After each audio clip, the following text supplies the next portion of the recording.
There are two tales of the African past, and both seem true, perhaps, to different groups of audience.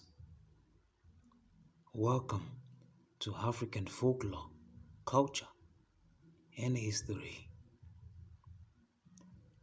Where to begin to talk about the African past is hidden from our works of literature, but our imagination captures it as our spirits yearn infinitely to the beginning of time. One of the tales presents the African past as backward, dark, and irrational. The European West sold this narrative about Africa to the early stage of European industrial civilization and society. They say that Africans lack the capacity to reason. The African man, they say, does not understand science and art, but will learn when lashed with razor-embedded canes. And when he remembers his festering wounds, he will take learning seriously. They say that the African man practices bloodthirsty tradition, culture, and religion. They say that the African is not different from the beast that wanders the jungle on the instinct of survival. They say that the Africans hit the rocks and sand of the ground and jumps like monkeys from tree to tree. They say that the African face scares the African man himself, for it is too beastly to behold. One tale of the African past. The other tale presents the African past as full of lamplights, advanced for the age of the world, and enterprising.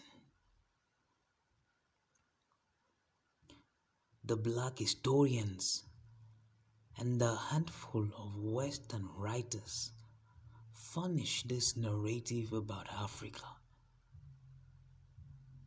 They say the African way is blessed beyond science, and with wisdom, the Africans sit with the gods and learn directly from them. They say that the Africans understand their people, their environment, their markets, their homes, and their family roots. They say that the African man understands that he is not alone in this world. For this reason, the Africans journeyed instead of hiding behind their high walls to the far reach of Egypt, where they traded gold, fabric, and crop produce. They had their preservation system, and it was good.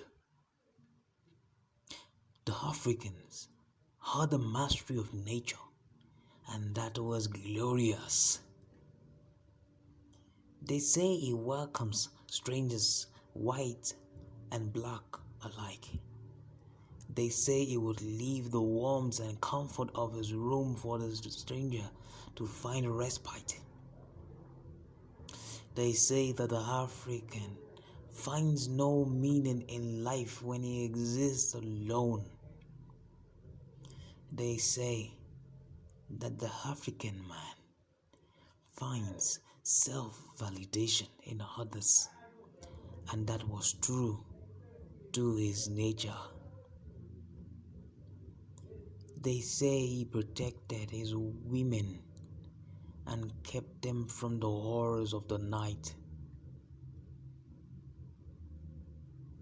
They say he was gentle as the dove and fierce as the lion. They say that the African man is the best version of man across the world. I ask you, which tale is true? See you next week.